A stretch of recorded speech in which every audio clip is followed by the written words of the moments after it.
In the 1170s, the Jewish community in Yemen faced an existential crisis. A radical ruler forced them to convert to Islam. An apostate Jew spread anti-Jewish propaganda. And a self-declared Messiah sowed confusion. In response, the Rambam penned one of his most powerful letters, offering guidance and encouragement. As we approach the 44th Siyum HaRambam, we revisit this extraordinary letter, its historical context, and its enduring lessons.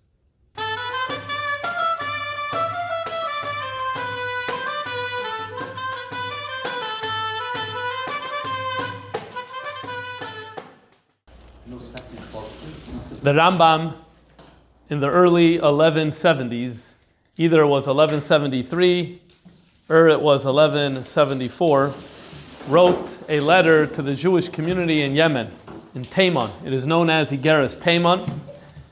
The Rambam at this time was in Mitzrayim. So from Mitzrayim, if you traveled to the coast, of the Red Sea, and then you travel down south the Red Sea, then you would find on your left-hand side, you would find Yemen. And so there was definitely communication between Yemen and Mitzrayim, Egypt. And in this case, the Rambam sent a letter to the Jewish community over there. And as we often do, we're actually going to begin with a passage from the end of this letter, where the Rambam says as follows about the letter that he had just finished writing.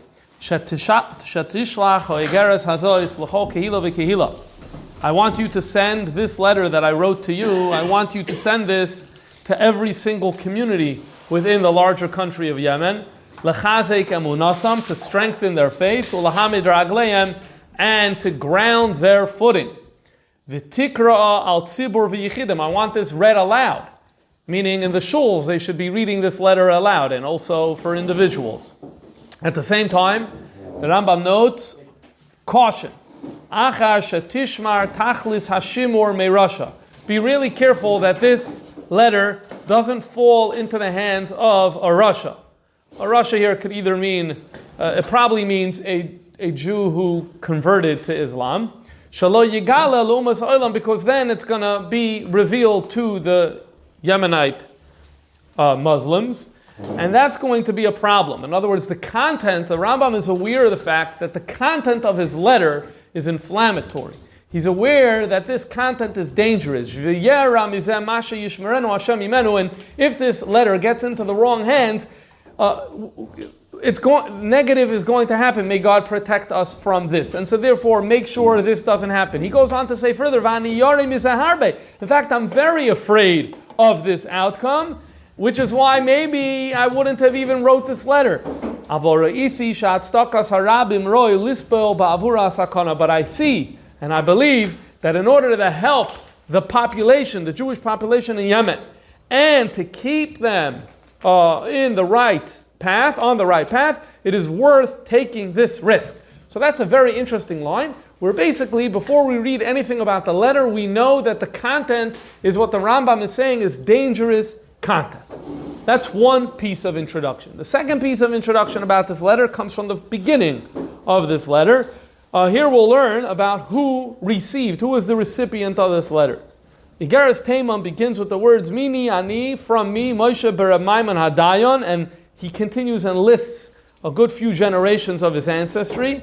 That's the writer of this letter. L'chvoi gdulas kedushas marana v'rabana Yaakov, hachacham hanechmar hayakar v'hanichbad. So there's about 6 or 7 or 8 honorifics over here for this Rabbi Yaakov.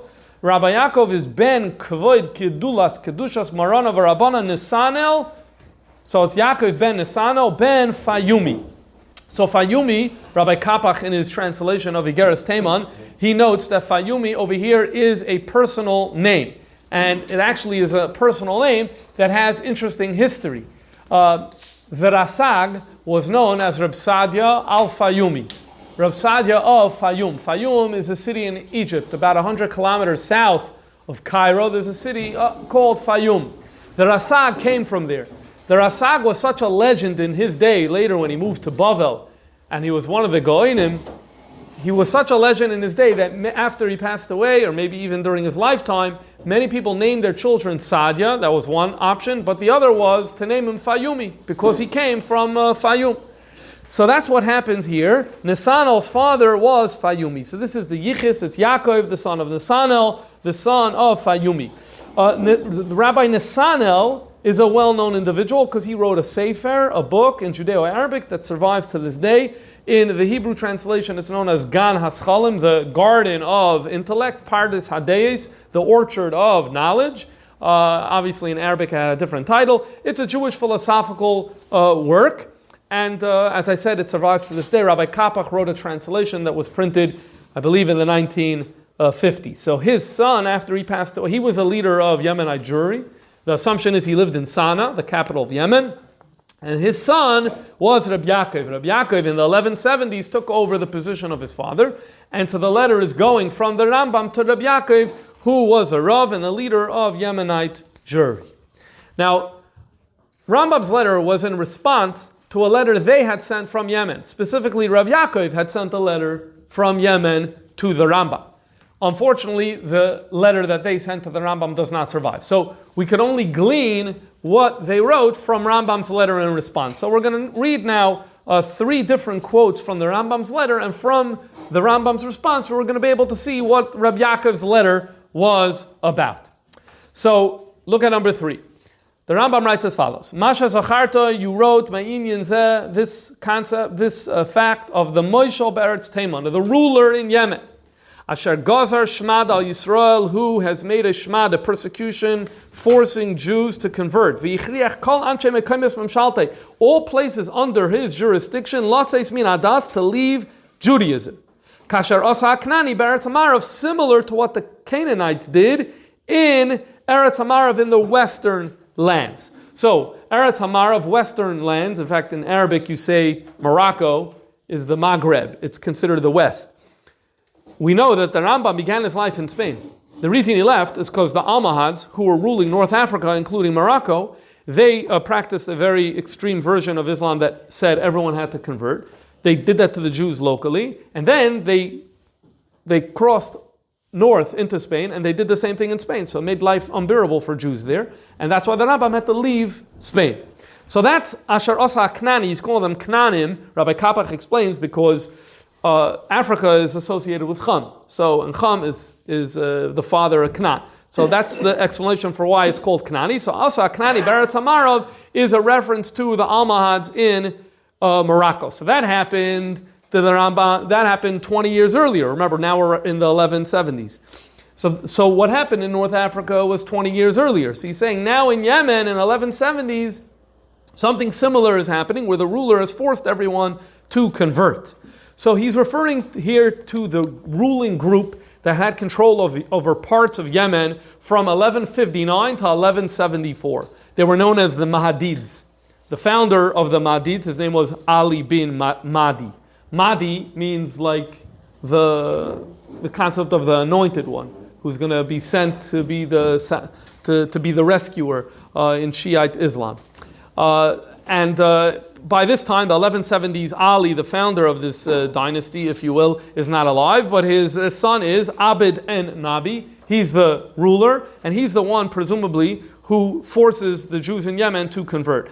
We don't have a lot of information about this. All the information about the story really comes from this one document from the Igeres Teman in terms of what happened with the Jewish people. So the Rambam writes, you wrote about this persecution that's happening in Yemen. So here he says, Shisa zu hashmua gevenu. So I guess he begins with a note of empathy. When we heard about that, our bodies were literally torn apart in pain. V'hivila kol kihila seinu, and all of the Egyptian Jewish communities have been very disturbed by this. Okay, so now we have some data, we have some information. We know what was going on in Yemen that elicited this letter from Rabbi Yaakov to the Rambam. The Rambam continues and says, V'asher zacharta, you continued saying, Meizbalbol ksas anoshim, that some Jews are confused, V'sur levavam, and their hearts have strayed, V'smaitet emunasam, and their faith has weakened. Uksasam loisar emunasam, but some Jews, they've remained strong. In other words, this issue, what happens is when a ruler comes and says that the Jews need to convert, otherwise you're going to lose you're going to lose this, that, and the other, including your lives. So what happens is some people start saying maybe that's the right thing to do. And some Yidden's Amunah was weakened, not everyone's. And so now we're getting a little bit of a picture of what was going on in Yemen at the time. Later on in the letter, the Rambam writes as follows, because this problem is exacerbated by another problem. What was the other problem? You mentioned the poisheya. The poisheya is the sinner, the wicked sinner. Asher hevi bnei adam lachshov, who brought people to think, who convinced people to think the following. What did he convince people to think? That it says in the Torah, in Bereshis Perek Yizayim Pasuk Chav, speaking about Yishmael, it says, Uli Yishmael Shmaticha, jump down to 5, Uli Yishmael Shmaticha. Hashem says, Hine Berachti Yosai, I blessed Yishmael, V'yifreisi Yosai, I made him numerous, V'yirbeisi Yosai, and again made him a lot, Bim Oid Ma'oid, very, very. So this Poisheya said the following. He said, Bim Oid Ma'oid is Meshuga. Ma'oid Ma'oid is Meshuga. What does it mean, is Meshuga? Muhammad was known both by Jews and by non-Jews living in the Middle East as Meshuga. Rabbi Kapach argues that this is not a pejorative term. This was not a way of deriding him. Rather, there's a pasuk in Malachim that speaks about Nevi'im, and it refers to a Navi as Meshuga, and just says it means different. Because Nevi'im acted differently, especially, B'chlal, they lived a different lifestyle. How much more so in the moments when they were experiencing Navuna, it was very different. The context in Malachim doesn't have a derogatory flavor to it. And Rabbi Kapach says that various peoples, not only Jews, when they referred to Nevi'im, they referred to Nevi'im in that way, and it didn't have a tinge of negative judgment to it. And so he thinks that that's probably the case here. Though there are other people who think maybe Jews did mean it in a derogatory way. We'll see, because later on you're going to see there are other terms about Islam that the Rambam does use and is clearly derogatory. The Shaila for here, okay, it's an open question. But anyway, so Meshuga is going on Muhammad. Muhammad, if you spell it Mem Ches Mem Dalid, right? If you spell it Mem Ches Mem Dalid, Mahmad, Mem Ches Mem Dalid, it's the same gematria as the words Bim Oid Ma'oid. So there's a Posheya who's saying, you see Yishmael, Arabia, and Hashem is blessing him, Bim Oid Ma'oid, so you have an allusion in the Torah to the founder of Islam. So there's a Posheya who's saying this, and he convinced people. Which people? He convinced Yidden. V'chein Amroi, he also said, Hoifia mehar paran roi mezelav. In Parshas V'zois HaBracha, the beginning of the Parsha, it says, Hashem misinai ba v'zarach miseir lama hoifia mehar paran. He appeared from Har Paran. So this Posheya said, Har Paran is where? It's Mecca. And it's Roi Mezelav. So here you have in the Torah a reference to, again, the founder of Islam. V'chein Amroi, one more. Navi mikirbecha me'achecha kamayni. You have in Sefer Dvarim, in Perek Yud Ches, where it says, Moshe Rabbeinu is saying, a Navi from amongst your brethren, like me, Moshe is saying, will one day arise. They said, that's him. That's him. It says me'achecha. And you would say, achecha means only from amongst the Jewish people. It's not true. You see in Dvarim Perek Beis where it says Achechem b'nei Esav. So you see that if Esav could be Achecha, Yishmael could also be Achecha. And so these are arguments that are being said, and as we're learning now, they're being said in Yemen, they're having an impact in Yemen, and this gets included in the letter that Rabbi Yaakov sends to the Rambam. Now the shaila is, who is this Posheya that the Rambam is referring to? So there are many who thought that this is a reference to someone who's on the ground in Yemen, an active person who's there. I'm not sure why the assumption was that, but because the problems in Yemen, they assumed there was some local preacher who's the Posheya who's making these arguments. I think most people today don't think that. Why? Because there was a person who was born Jewish in the 1100s in North Africa, and he converted at a certain point to Islam. His name was Samael al-Maghribi. He wrote a book called Ifham al-Yahud, which means silencing the Jews. And in his book, he has all of these arguments. He has over there b'ma'od ma'od the gematria. He has over there hoifia me'har paran. He has over there the navi mikir b'cham me'achach hakamayni. He has all these points there. So, and as far as anyone knows, he never stepped foot into Yemen. But that's fine. The letter doesn't say that he was in Yemen. But Pashtus, what makes the most sense is that his pamphlet that he wrote made it around the Islamic world, and including in Yemen. And so this was remember, at this time you have a ruler who's forcing people to convert. So as it is, it's difficult. Now there's this pamphlet going around, and some of the arguments were working in Yemen. And remember, there's a bias, so to speak, for someone to want to see the merit in his argument, because it could mean saving their lives, saving their property, etc. And so this becomes a problem in Yemen. This gets included in the letter that goes back to the Rambam. One more detail relevant for our shiur tonight is, if you go to number 6, on top of all that, there's a guy going around the cities of Yemen who's saying he's Moshiach. So just think about this, 1, 2, 3, the confluence of these 3 factors.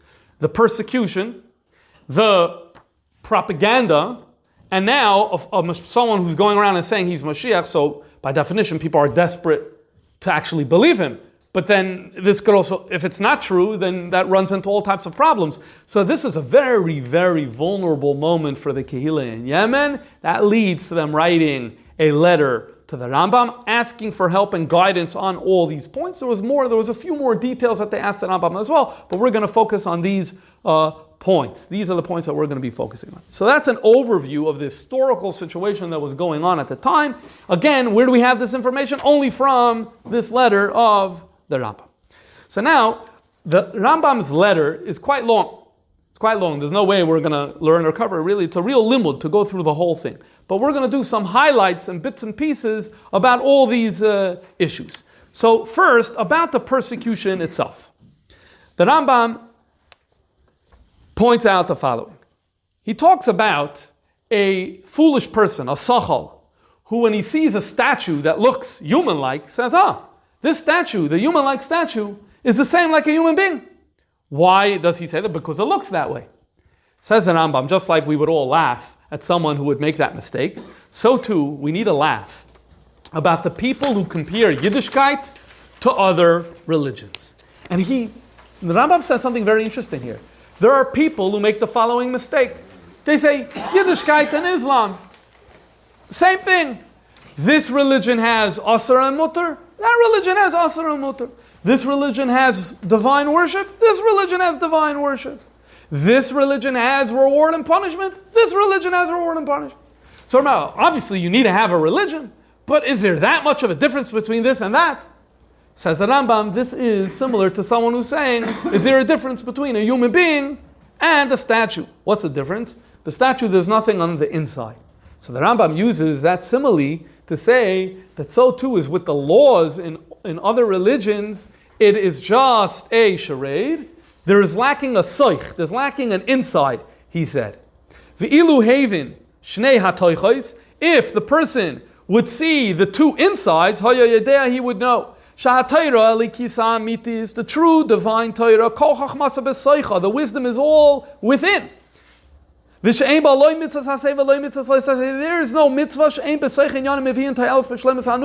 no mitzvah that doesn't have major benefits for the complete human flourishing. This is part of the Rambam Shitta. You see it spill over into the Mishnah Torah and Mer Nevuchim as well. Every mitzvah has a function, has a purpose. It frames your way of thinking. It frames midas toivus. It frames the proper beliefs, as opposed to just viewing mitzvahs as Kabbalah. So this is what God said. Though that too, the Rambam will acknowledge is important. But he stresses the fact that every single mitzvah does something to you.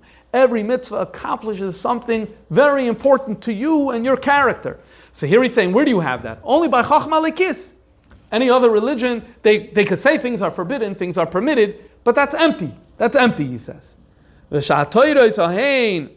And the other stuff, Inyanim ein toich lahem, it's something lacking substance. It's only copying. Now, why does he need to say this? Because again, when you have a government pressuring Jews to convert, this has happened other times as well. People say, well, what's the difference? Here's a system of laws, here's a system of laws. As I said before, there's kind of a bias to accept these types of arguments. So the Rambam needs to build up the chshivus and the importance of Yiddishkeit relative to the alternatives and this is one of the pieces that he's doing. He does other things in the first part of Igeres Teman to build up the legitimacy of Yiddishkeit and to negate alternative beliefs. But this is one of the pieces that I found interesting that I wanted to bring to our attention. Number one. Number two, about the suffering. What about the suffering? The hardships, the difficulties. The Rambam says a beautiful piece. Yad Hashem Yis'ala Yaakov Avinu.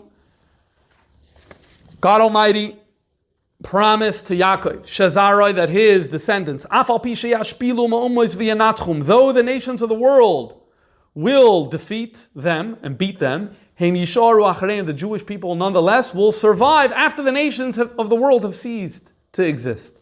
Amar Yisala, it says in the Torah, Hashem tells Yaakov that your seed, your children are going to be like the dust. Now, usually what does that mean? We say dust means innumerable like the dust. Says the Rambam says, I'll give you another pshat. Though the Jews are going to be downtrodden like dirt, everyone's going to be stepping on us. At the end, that we're going to win. Just like just like dirt in the end wins, because people, after they live, go under the ground, and who sits on the top? The dirt sits at the top. So that's what Hashem was telling Yaakov, it's going to be a difficult ride, but you should know, Zarach are going to prevail. Then the Rambam says another just like it's so clear to us, God cannot cease to exist. We're soon going to do Hilchos Yisei HaTorah, Perek Aleph. Right in the beginning he says, the concept of God not existing is off the table. So so too, our destruction from the world, the Jewish people, is not possible. Where do you see that? He brings this pasuk from Malachi. I, God, I don't experience change.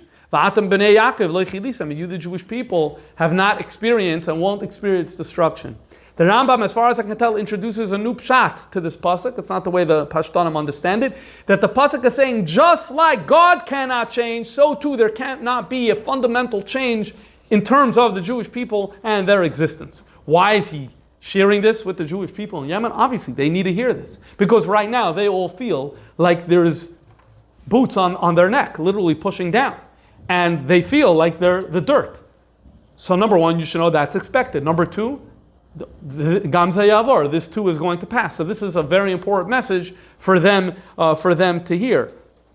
Bichlal, during times of suffering, people feel the esteem, national esteem, the religious esteem of the Jewish person is very much takes a shot. By a passage such as this, and the prior one builds up the Gaon Yaakov, and that's something that's necessary working through the difficult period. Practically, what should Yidden do in this situation where you have a ruler? By the way, it's not so clear that every single Jew was under threat, because it's not like this is someone who had full control over the entire Yemen. He had control over certain areas, and certain areas he didn't have control. Presumably there were areas that this Gzeira was more harsh, other areas where it wasn't implemented as effectively. I think we're aware of the fact that even if a government has a plan, it doesn't necessarily get implemented everywhere equally. So it's not entirely clear on the ground what exactly was going on. Here the Rambam is giving the advice. What do you guys need to do? Al-Kain. Roy lahem sheyivrechu acharei Hashem. Run away. Run toward Hashem. V'yichnesu ba'eretz bata. That's a lashon of pasuk in Yeshaya. It means shmama. It means like the desert. Uvim midbaris. Run to the deserts. V'lo yachusu al preidas krovim. Don't worry about the fact that you're separating from relatives. V'lo al avedas mamin. Don't worry about the fact that you're going to be losing money. In other words, the sacrifice is worth it. What about someone who can't go? If a person is not able to make it out, they're not able to make it out, even for a little bit while. Don't forget about your soul. So, in other words, a person is going to have converted, or at least live outwardly in that type of way, and then by definition, you can't keep every single halacha. By definition, it's hard. So what happens? This has happened often in Jewish history. If I can't do it all, throw out the whole thing. Says the Rambam, no, don't be mispaker about Chilul Shabbos. Don't be nichshol machalas asuras. V'yashay shekvar sar me'ol avayla Torah, thinking, whatever, the yoke of Torah is not for me anymore. V'layachshav achoyshev, a person should not think, asher ba'asosei averes hagdolos, that because he sinned serious sins, lo yechashu alav aktanis, the small ones don't matter anymore. V'yispaker bahen, therefore he could do whatever he wants. And here the Rambam says the following: Yeravam ben Avat shchoik atzmais. May his bones rot. In other words, Yeravam ben Avat is one of the people Chazal characterized as the epitome of a Rasha. Indeed, he's going to be punished for his cardinal sin. What was his cardinal sin? His cardinal sin is he invited the Jews and forced the Jews to serve Avodah Zarah. But guess what? That's big, right? But also nenash al bitul asiyas hasukah b'sukkos. He's also going to be punished because one time there was a ma'isa where he pushed off sukkos a month instead of Tishrei Cheshvan. There's no lois hasei over there. It's just a bitul mitzvah hasei. Says the Rambam, he's also going to be punished on that. So in other words, Rambam is telling the people the same thing. Don't think just because you had to convert or something close like that, don't think that you should throw everything away. Keep whatever you're able to keep, even if you're not able to keep everything. What's interesting, the Rambam has another letter that's called the Igeres Hashmad. Igeres Hashmad is a letter written about the Jews in North Africa. We spoke before about the Almohads and the forced conversions there. So, in terms of their matziv, I don't want to go too much into the details. The Rambam wrote the letter Igeres Hashmad. Over there, he quotes the same thing because it's relevant to them also over there. Don't throw away the whole Judaism just because you nominally had to accept another religion. And he says, Yeravam ben Avat is going to be punished not only for his Avodah Zarah, but also, and there he has a different version, he says, also for Erev Tafshilin. Now that's more interesting because Erev Tafshilin is a derabana. So that kind of brings out the point more. And the Rebbe actually was very fond of this passage and quoted it many, many times. The Rebbe's idea was, because so many people have in their head, like, I can't do a certain mitzvah because I'm so far gone. And the point of this teaching is not about punishment. The point of this teaching is, no. Hashem is waiting and wants your mitzvah, even if you're failing in 34 areas, but in this one area, even if it's a small area, even if it's an Erev Tafshilin, go ahead and do it.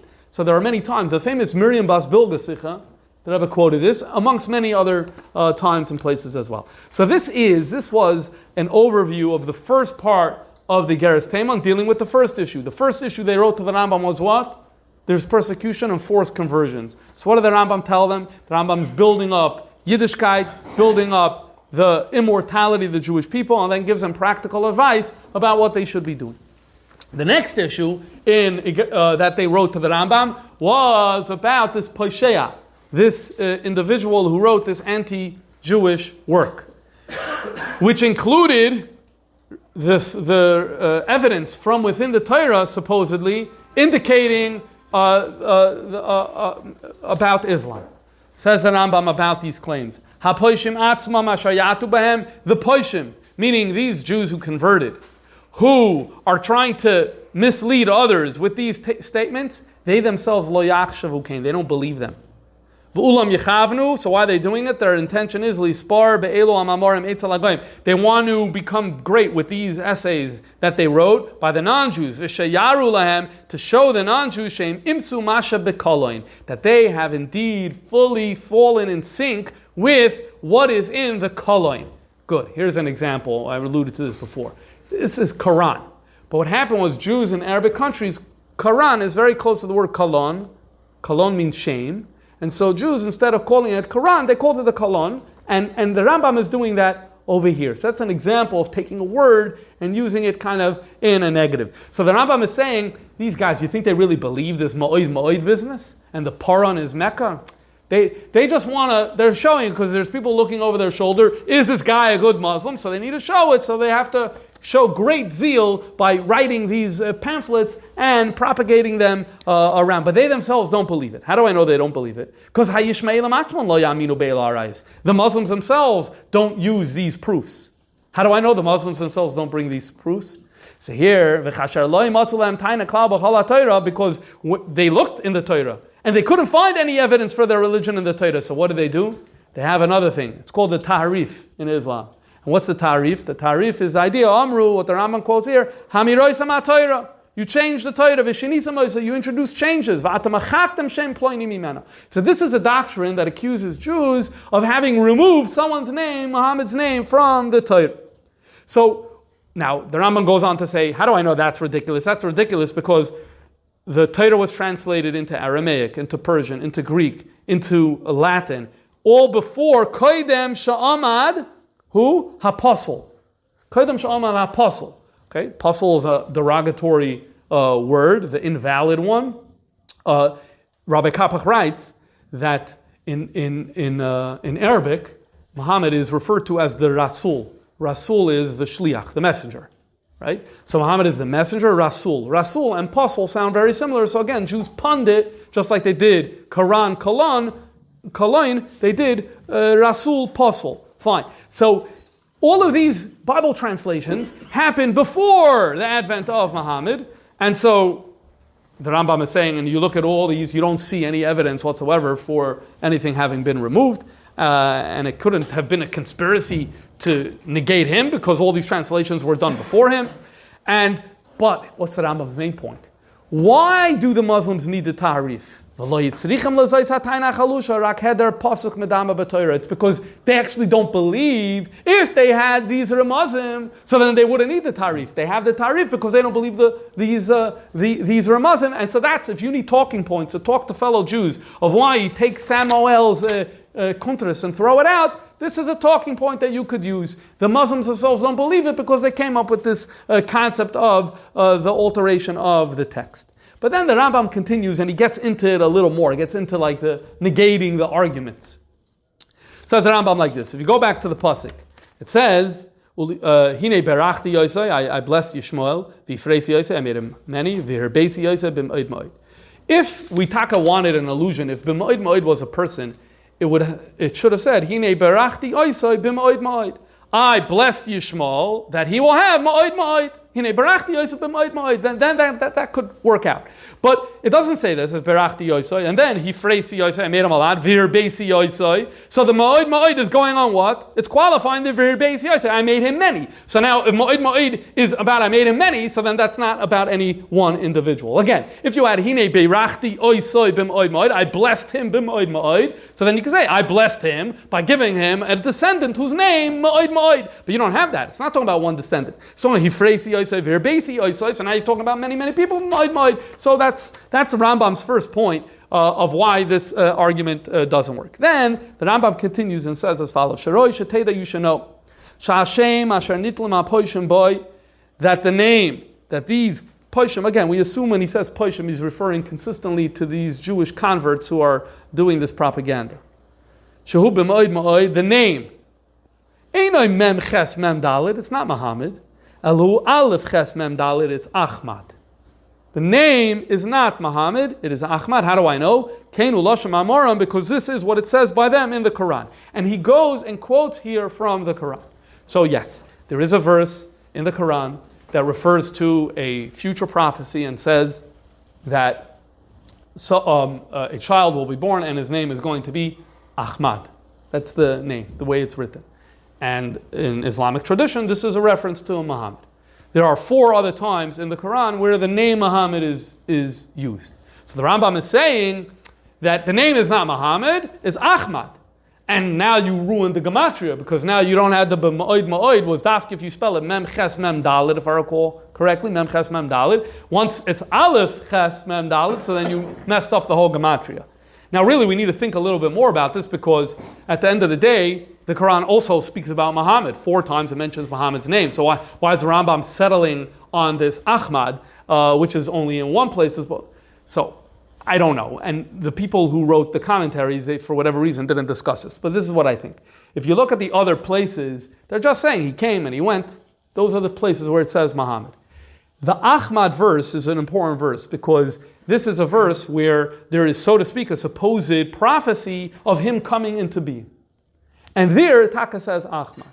So if that's the case, if you want to argue that the Torah prophesied about him coming into being, so then also it would have been similar to that other prophecy they have over there where it's Ahmad. Because again, the 4 times in the Quran where it says Muhammad, it's he came, he went, they're not verses of earlier prophets prophesying about him coming up in the future. The one time there is an earlier prophet, supposedly, prophesying about him coming up in the future, it uses the name Ahmad. Here, your argument is that the Torah was prophesying about the future, and so naturally it should have been that name. That's what I think the oimek hadvarim of what the Rambam is trying to say over here. Okay. The number bim oid ma'oid doesn't equal Ahmad, and so therefore that falls away. What about Hoifia Mehar Paran? He says Hoifia Mehar Paran, if you know basic Hebrew, is Paul Avar. This is a verb in the past tense. So in other words, Moshe Rabbeinu is saying about something that happened before the moment when he uttered the words of Zayis HaBracha, which is long before the advent of Muhammad. The Rambam goes on to say that this is a tier of Maimed Har Sinai, that when Hashem revealed himself on Har Sinai, it wasn't a flash that happened in one quick second, but it was a gradual type of scene, la'at la'at, me'rosh har rosh har coming. Remember, Sinai is a low mountain. So first there was a higher mountain, and then he lowered to the next mountain, and then he lowered to the next mountain, and that's the meaning over there. Hoifia mehar paran v'asa meriv v'is kodesh. That's the Rambam's pshat. I think it's an original pshat in terms of how he understands the psukim over there. Now the thing is, and the Rambam is aware of the fact, that there even sometimes false arguments have a little bit of truth. And what's that? There is a chazal that refers to this pasuk Hoifia mehar paran and says God offered the Torah to who? To the Ishmaelim. Okay, so the idea that there's another nation that's referenced over there in the words Hoifia mehar paran is not off the table. It's very much on the table. Rashi brings it in Parshas Zayis HaBracha.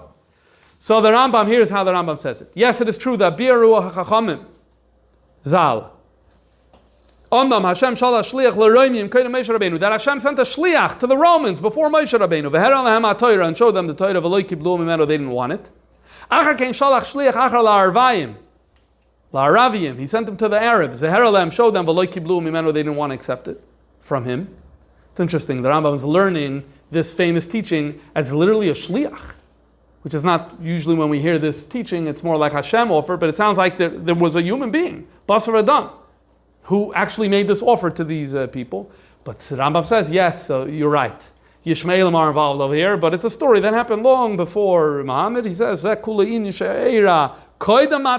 that's why all the verbs are in the past tense, Ba, V'zarach, Hanayfiyah, and so therefore, absolutely not. This is what you should tell a Jew who's confused and says, maybe there's some legitimacy to this argument. There is no legitimacy to this argument. Okay. Now the next section of the letter was when they asked the Rambam about the individual who was claiming to be Moshiach. Says the Rambam as follows.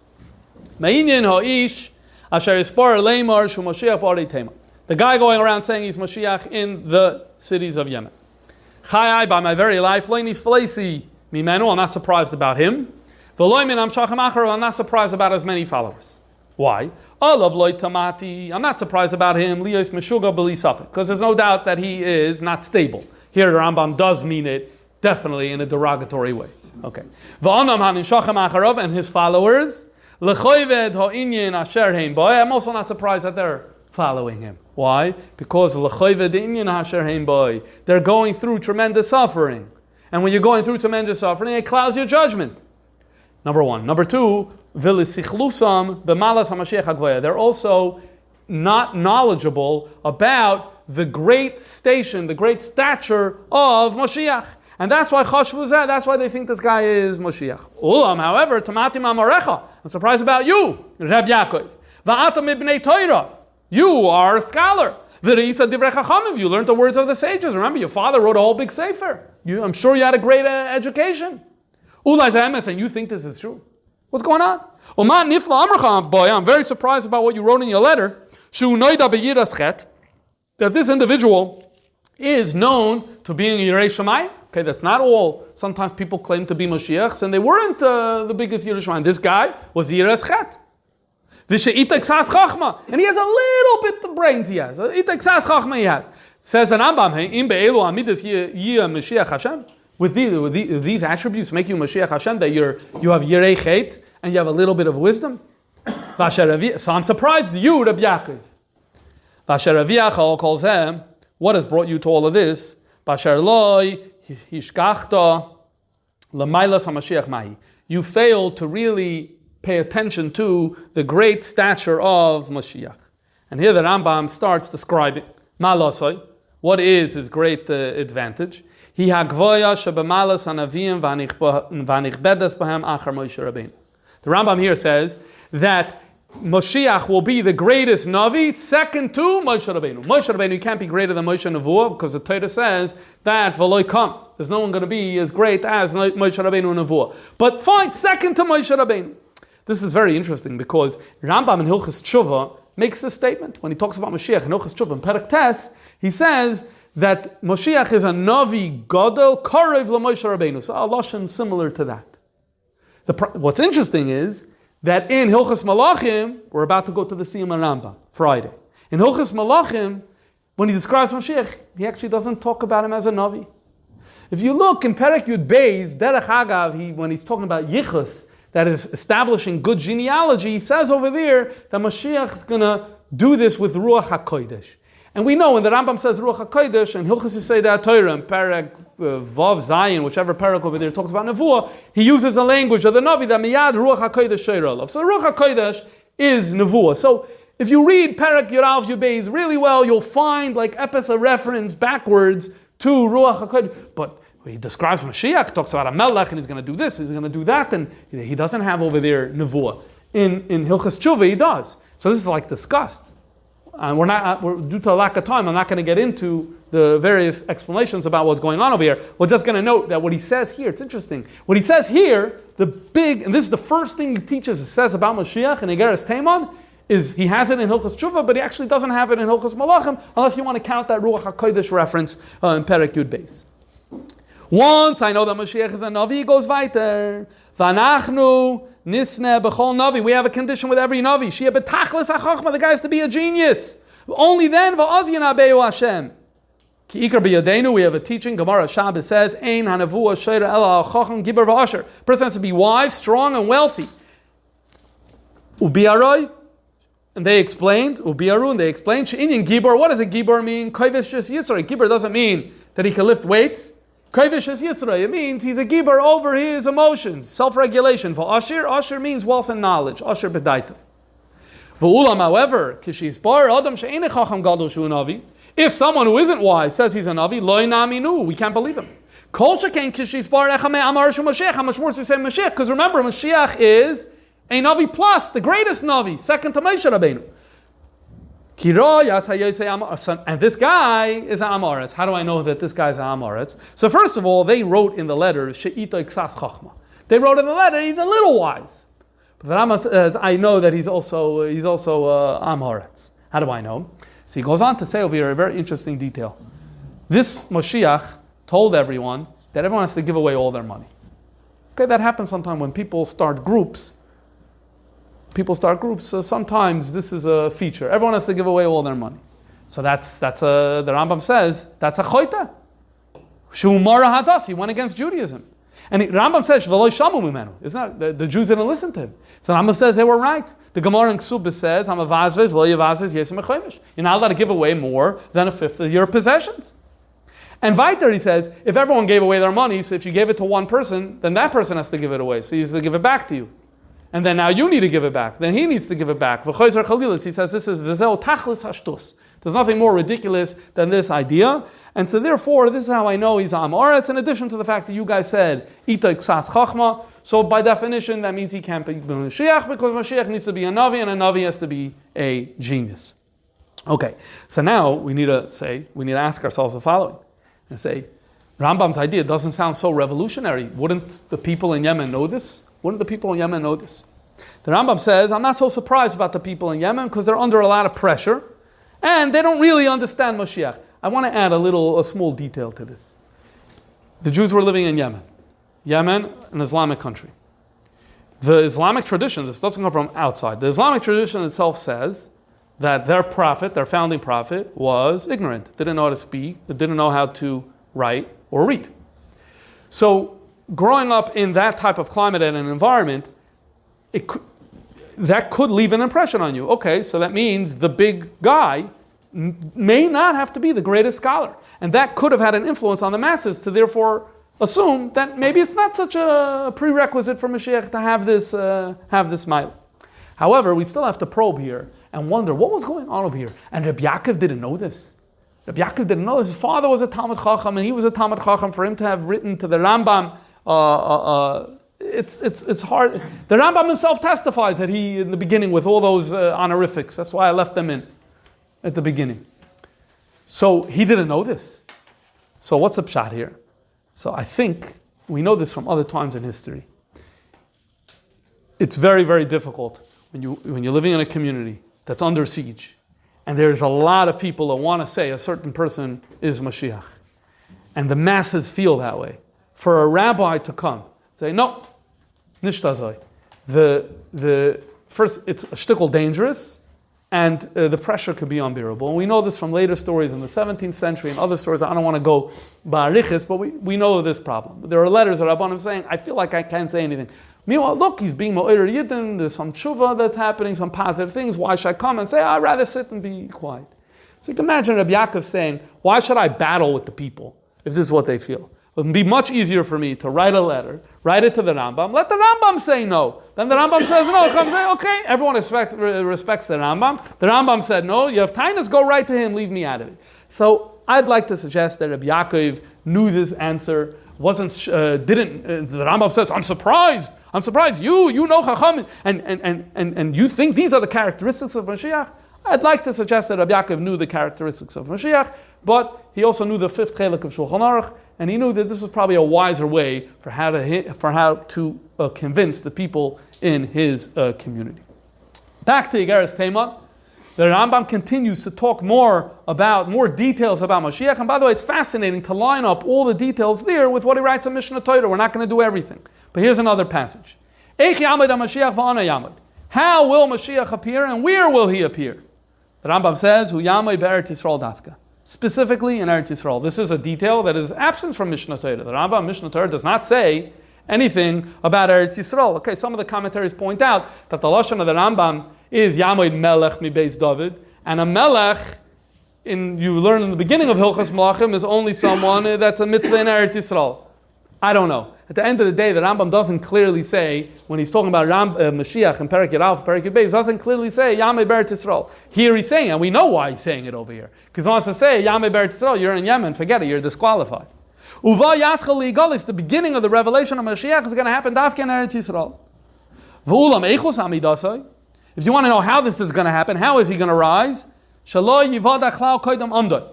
He will not be known as the future Mashiach before he actually rises. Basically, the Rambam doesn't want to have a situation where someone could come and say, okay, I'm not Mashiach yet, but I will become Mashiach in the future.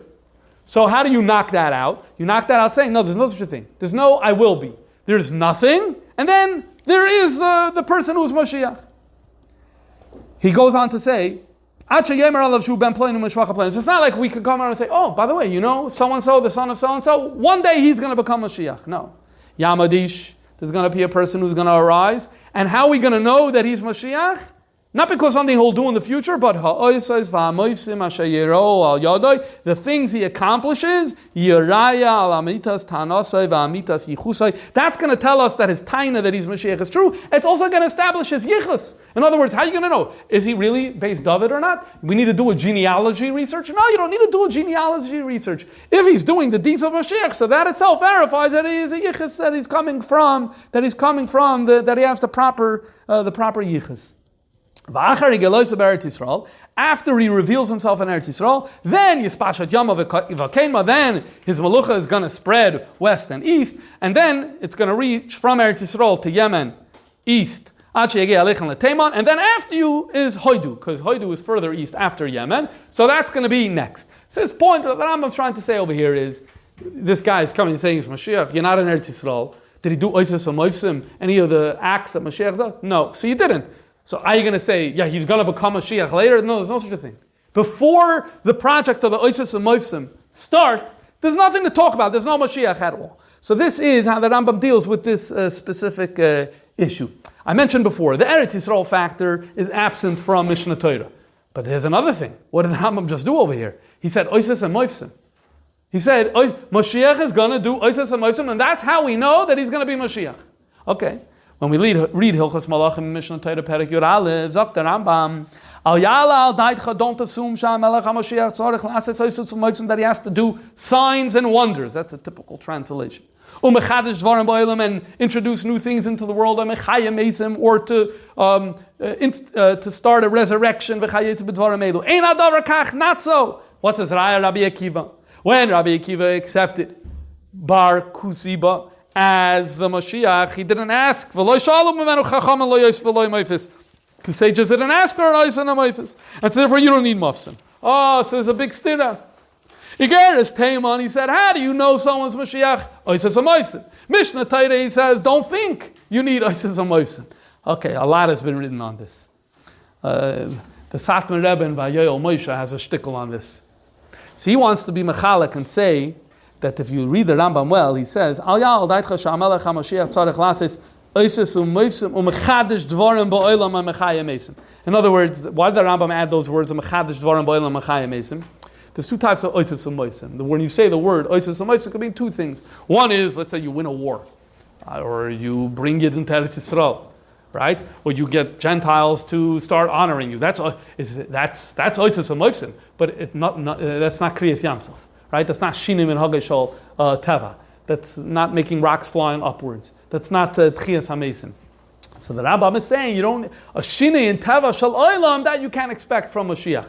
But like profound, amazing things, that which people in everyday life say, oh, that's a miracle, those type of miracles, Befedish, yeah, Mashiach's going to have to do. And if he can't do them, that's not. And that's what the Rambam was referring to in Igeres Teiman. Okay, it's an interesting answer. It's an interesting answer. It definitely helps explain why the Rambam would not only suffice with the word Oises U'Moifsim, but go on in Hilchos Malachim and say, don't expect it to be Mechadish Dvarim Ba'olam HaMechaya Mesim. Okay, it's an answer. The Rebbe has a different approach to this. The Rebbe's approach to this basically is that there's going to be two tkufas. This is part of a much broader topic within the Rebbe's analysis of the Rambam, that you're going to have a tkufa where Mashiach is actually not doing Oises U'Moisim, and that's reflected in Hilchos Malachim, and then there's a tkufa where he is doing Oises U'Moisim, and that's reflected in Igeres Teiman. The one thing I don't fully understand about that is that Igeres Teiman sounds like we're talking about the very beginning. How do you know that someone is even at the beginning Mashiach? So that's something that we need to consider. So the Sikha that Rabbi Shmini Tafshin Mem Beis, maybe we need to learn the Sikha better to see what's pshat. But at least for initially, it looks like the Rebbe is interpreting it in this way of the two two tkufas. Okay, so now let us conclude. Let us conclude with three things. First, the Rambam now has to advise the people what should they do. What to do about the Islamic persecution, he already advised them. But now what to do about this guy saying he's Mashiach. So the Rambam concludes the letter saying, and I give you an Eitzah Toiva, and it's good for him and for you. You should arrest this guy.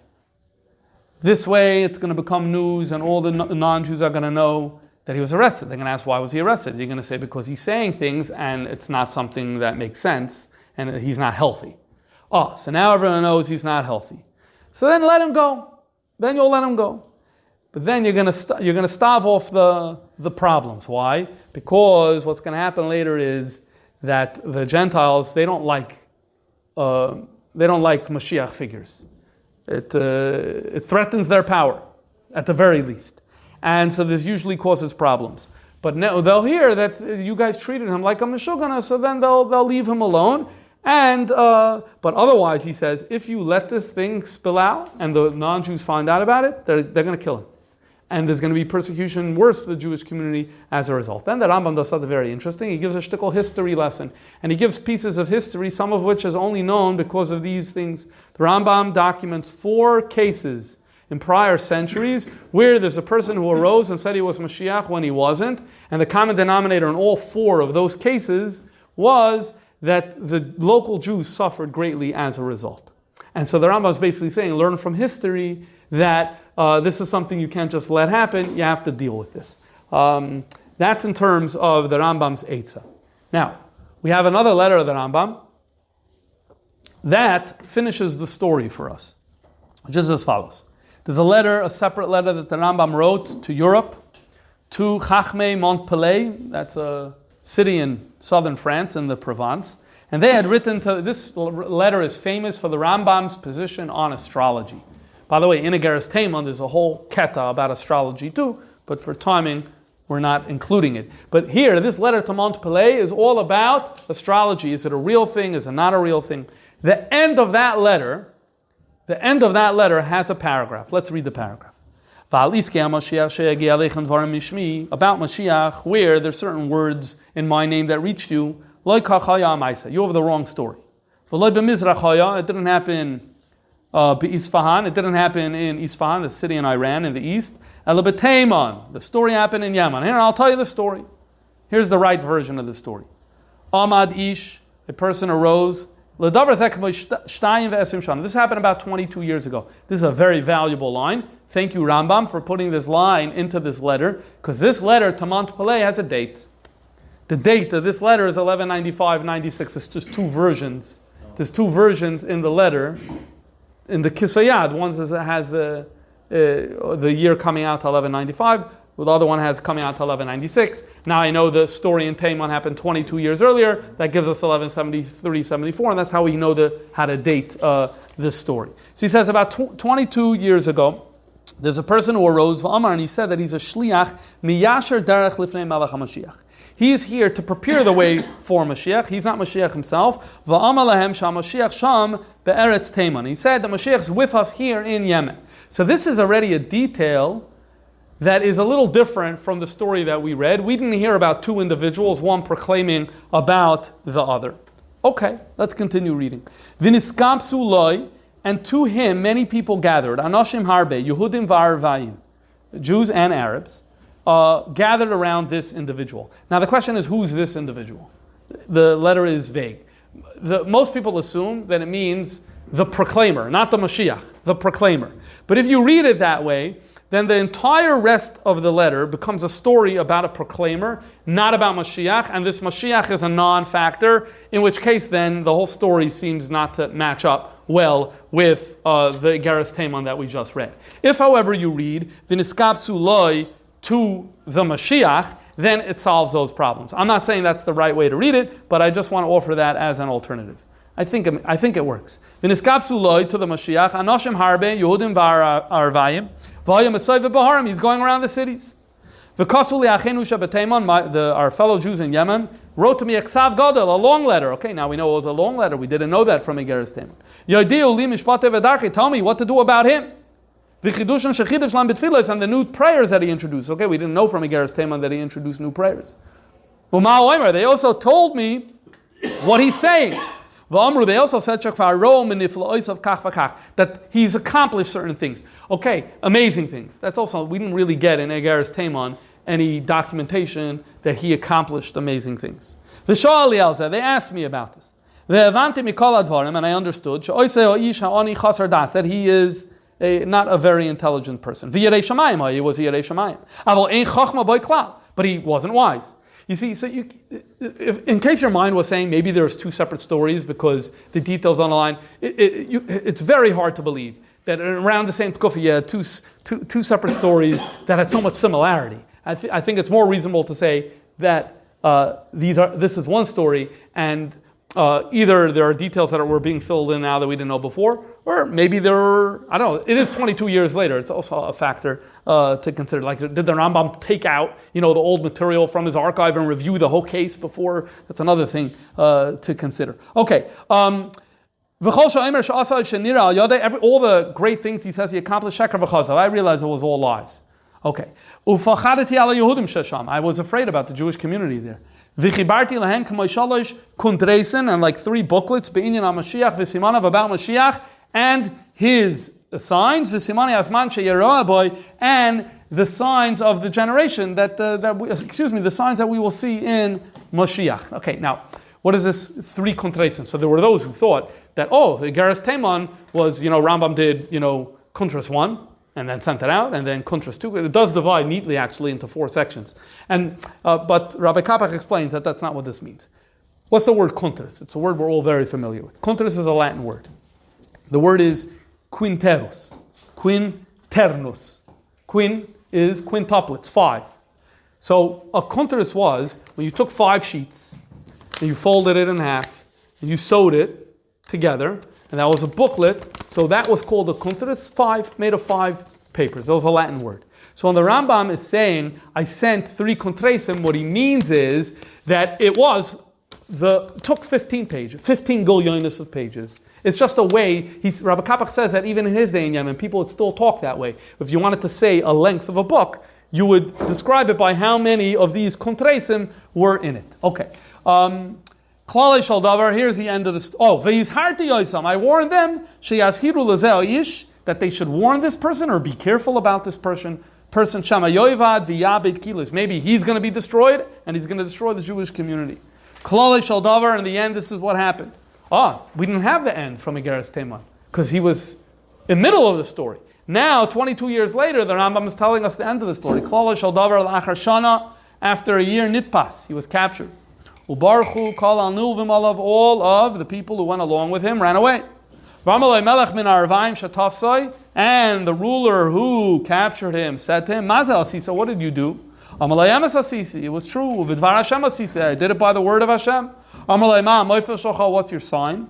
Amar lo, he said, this is really tragic. Techaseich roishi v'ani echya, decapitate me and I'll live.